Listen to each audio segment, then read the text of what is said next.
payé le prix pour que nos péchés soient pardonnés et ôtés.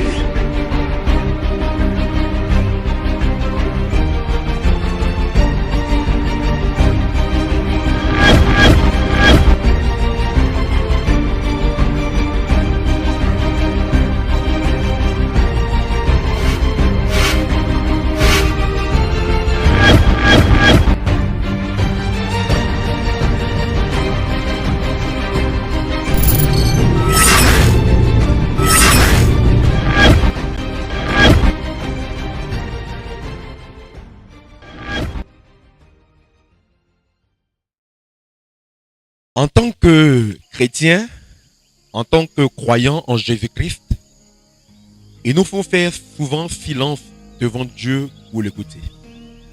Le thème donc de notre prédication à présent est faire silence pour écouter Dieu.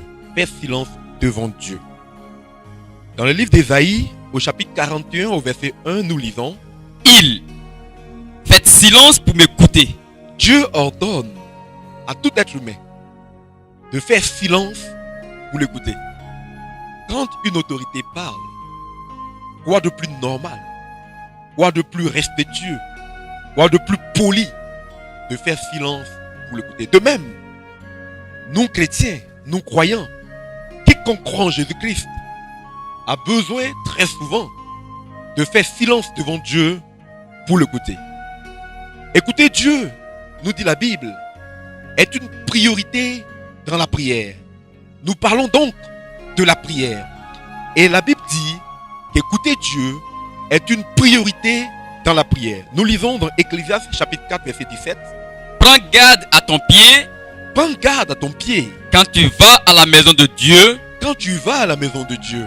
Et approche-toi pour écouter. Approche-toi de Dieu pour l'écouter. Plutôt que pour offrir le sacrifice des insensés. Plutôt que pour offrir les sacrifices des insensés. Car ils ne reconnaissent pas qu'ils font mal. Car ils ne reconnaissent pas qu'ils font mal. Ce texte est tiré de l'Ancien Testament. En ce temps-là, eh bien, les gens allaient au culte, au temple, pour offrir des sacrifices à Dieu, des offrandes selon la loi. Et la Bible dit, Dieu attendait d'eux qu'ils s'approchent plutôt pour l'écouter que pour offrir quoi que ce soit. Quand bien même que ce soit, c'était lui qui l'avait ordonné. Il appelle ça le sacrifice insensé. Car ils ne reconnaissent pas qu'ils font mal. Agir mal dans la vie et venir au culte, au temple, pour offrir quoi que ce soit à Dieu. La Bible appelle ça le sacrifice des insensés. Même si c'est Dieu qui nous demande de donner, eh bien, vivre la vie d'une manière qui ne lui sied pas, qui n'agrée pas, et venir lui offrir quoi que ce soit, même selon sa parole, la Bible appelle cela le sacrifice des insensés. C'est pour ça que Dieu dit, quand on s'approche de lui, il faut plutôt s'approcher pour l'écouter. Car Dieu voudrait qu'on l'écoute. Et quand on entend écouter, c'est entendre Dieu, mais aussi lui obéir. Car entendre Dieu et ne pas lui obéir, ça revient à ne pas l'écouter du tout. La Bible dit que quand on va devant Dieu, il ne faut même pas se presser d'ouvrir la bouche. Il faut laisser lui d'abord nous parler. On lit dans Ecclésiaste chapitre 4, verset 1. Ne te presse pas d'ouvrir la bouche. C'est la suite du verset que nous avons lu précédemment. Quand vous approchez de Dieu, approchez-vous plutôt pour écouter. Et il ajoute, ne te presse pas d'ouvrir la bouche. Et que ton cœur ne se presse pas d'exprimer une parole devant Dieu. Et même quand ton cœur, tu ne te presses pas d'exprimer une parole devant Dieu. Car Dieu est au ciel et toi sur la terre. Donc ne te presse pas d'ouvrir la bouche devant lui. Alléluia. Donc quand on s'approche de Dieu, la priorité, ce n'est pas ce que nous avons à dire, mais c'est ce que lui a à nous dire. C'est pour ça qu'il dit, faites silence pour m'écouter. C'est vrai que l'homme, les nations ont beaucoup de choses à dire, mais Dieu exige qu'on fasse silence. Il attend de nous qu'on fasse silence pour l'écouter, parce que ce que lui a dit est plus important que ce que nous avons à lui dire. Et il dit, ne te presse pas d'ouvrir la bouche. Et quand que ton cœur même ne s'exprime pas, ne se presse pas d'exprimer une parole devant Dieu.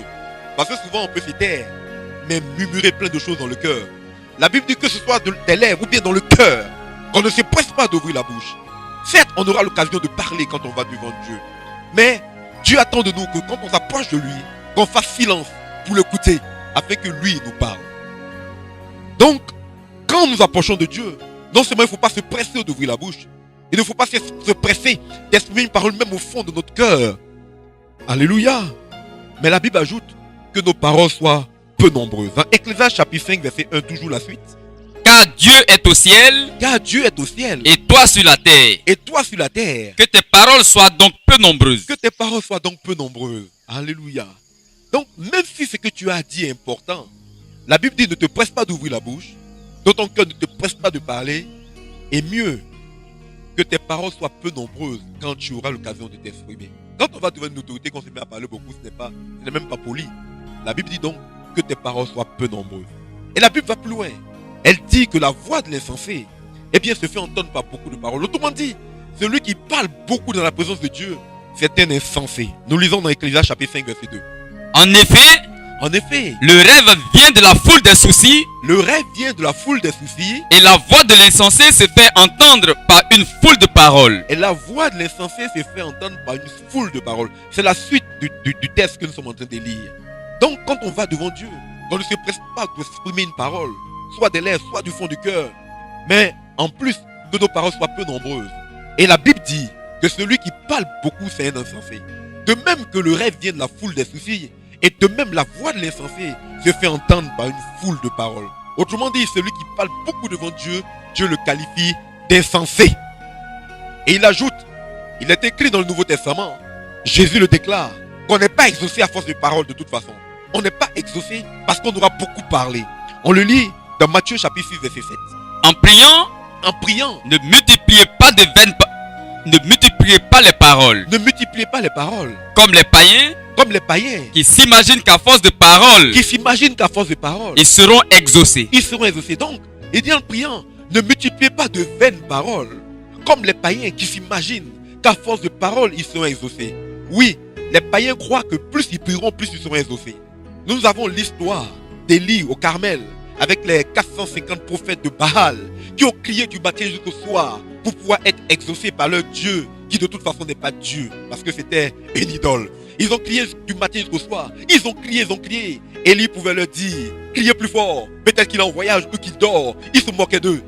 Et quand le tour d'Élie est arrivé, en une parole, tout était joué.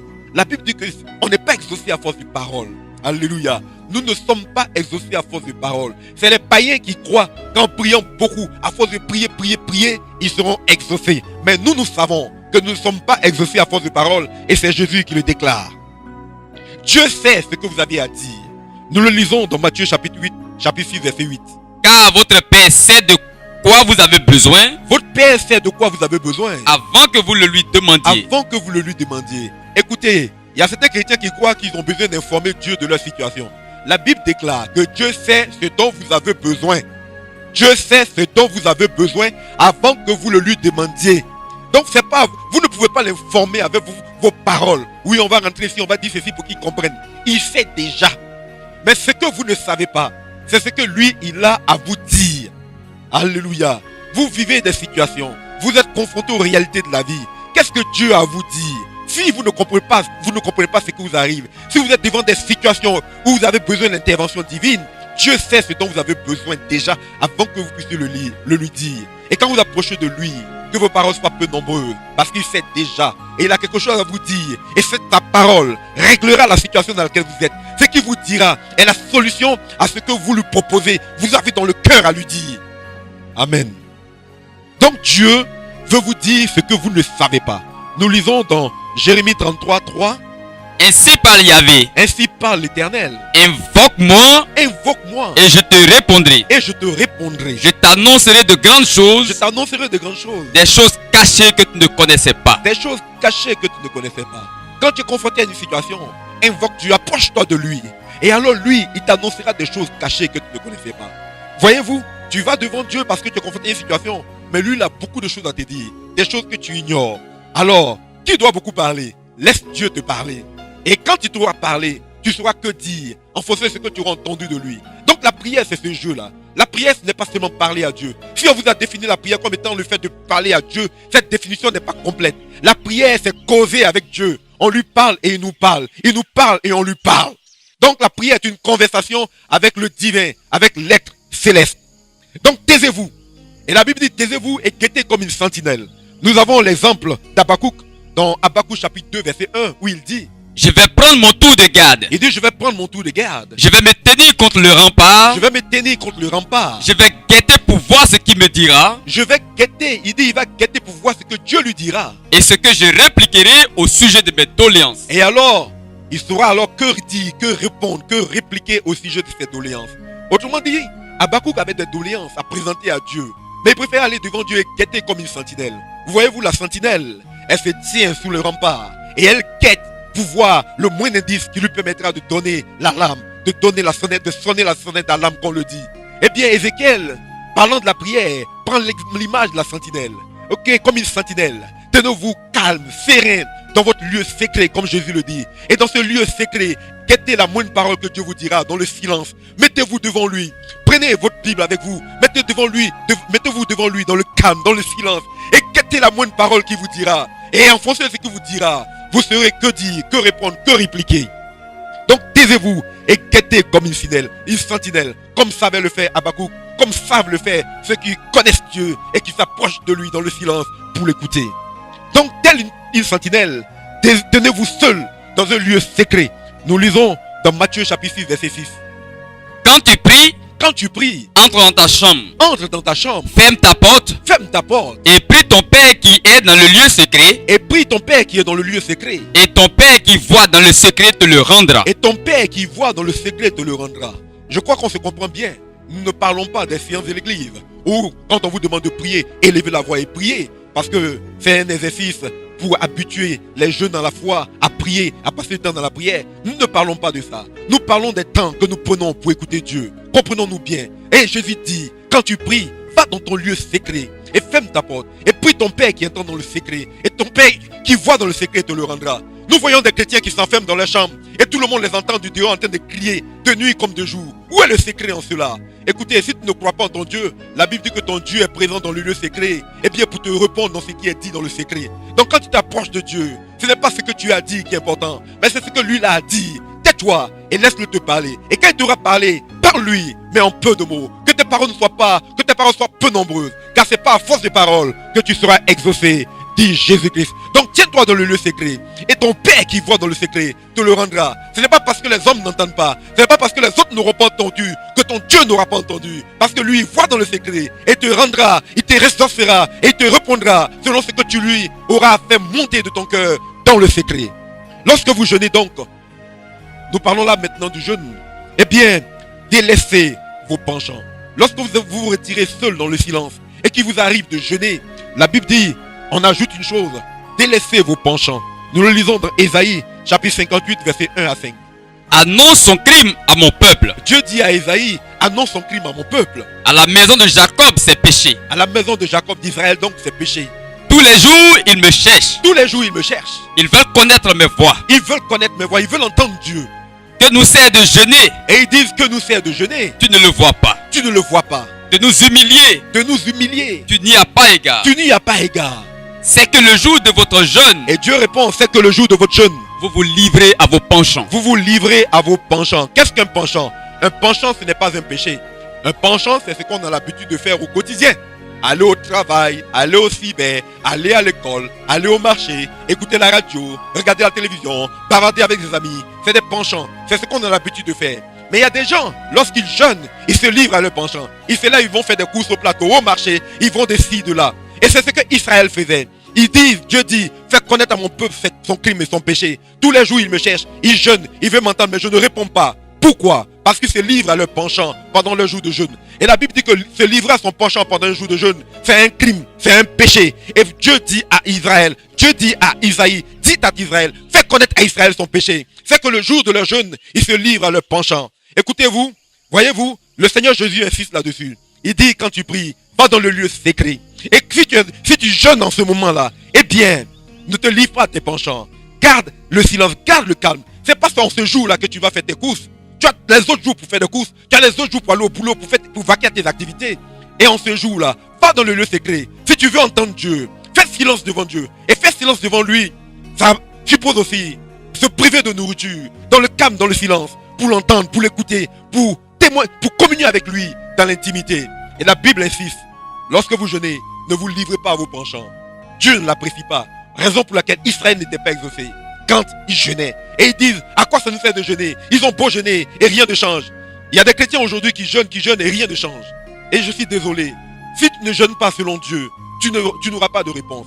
Un jour, une jeune femme est venue me voir. Elle était responsable dans une église évangélique.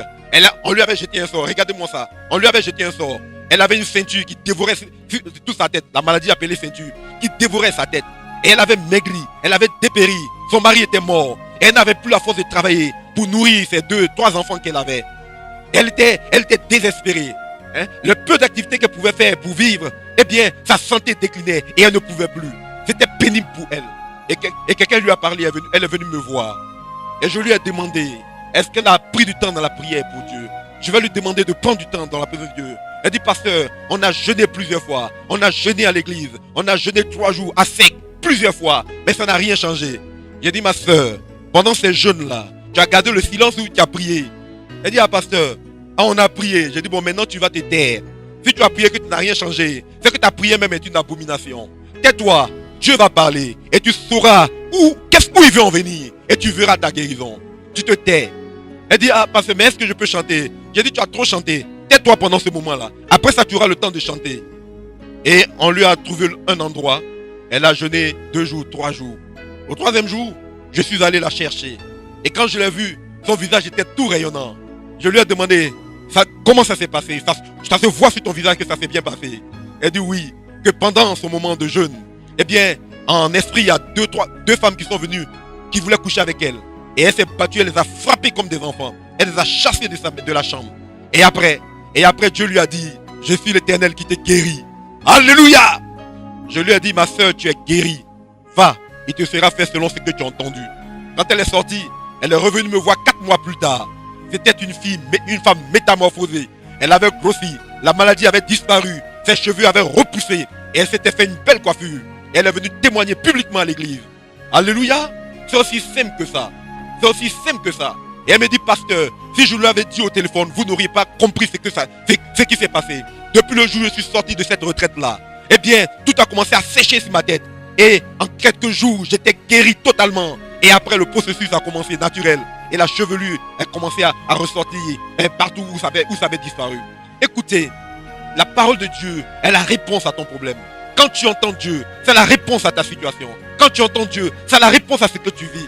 Il est important de faire silence souvent devant Dieu pour l'écouter.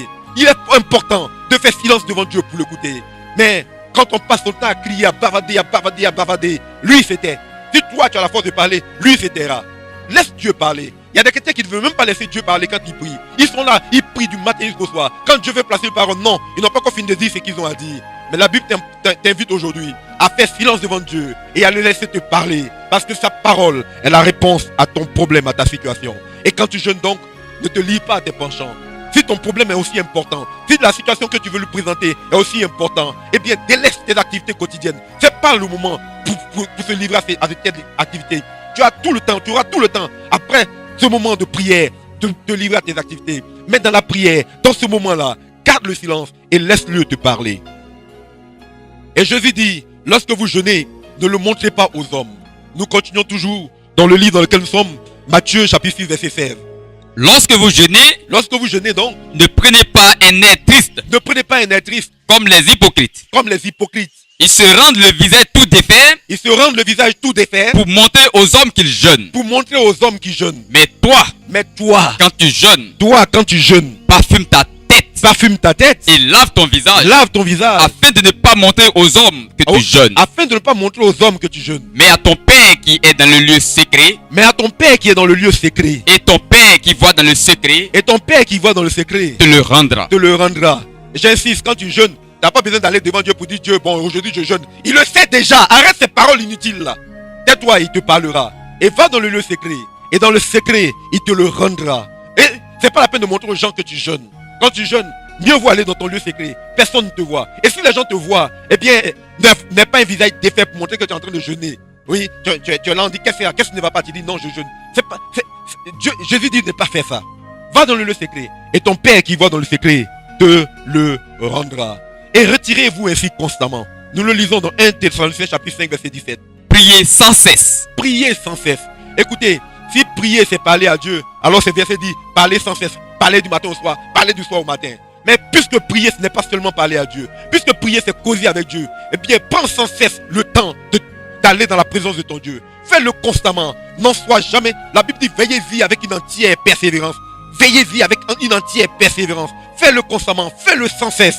Et tu verras que tu seras un homme d'esprit. Un homme que Dieu appelle ami de Dieu. Un intime de ton Dieu. Et quand vous vous retirez ainsi, prenez toujours votre Bible, une Bible avec vous. C'est important. Nous le lisons dans Éphésiens chapitre 6 verset 17. Prenez l'épée de l'esprit. Prenez l'épée de l'esprit. Qui est la parole de Dieu. Qui est la parole de Dieu. Le Saint-Esprit vous parlera et combattra pour vous à travers la parole. Il vous inspirera les paroles qui sont la réponse à votre situation ou bien le déblocage à votre situation. Prenez la parole de Dieu. Écoutez, moi quand quelqu'un vient vers moi, après avoir passé un moment dans la prière, la Bible dit ne méprisez pas les prophéties. Si Dieu t'a parlé, les autres vont vérifier à travers la conformité de ce que tu as entendu par rapport à l'évangile, à l'écriture. C'est pour ça qu'il est important de prendre une Bible. Parce que même si Dieu parle à ton esprit, il va appuyer cela à travers des paroles de l'écriture de la Bible. Et ainsi, ta foi ne sera pas fondée sur de vaines prétentions, mais sur la parole de Dieu. Dieu nous parle et il nous parle à travers de sa parole. Il nous parle à travers la Bible. Prenez toujours une Bible avec vous quand vous allez dans sa présence. Et prenez le temps, donc quand vous l'avez, de la lire, de la méditer. Parce que Dieu vous parlera à travers sa parole, la Bible.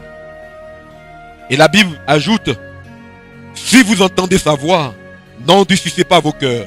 Éphésiens 4, 7. Hébreux chapitre 4, verset 7. Hébreux chapitre 4, verset 7 donc.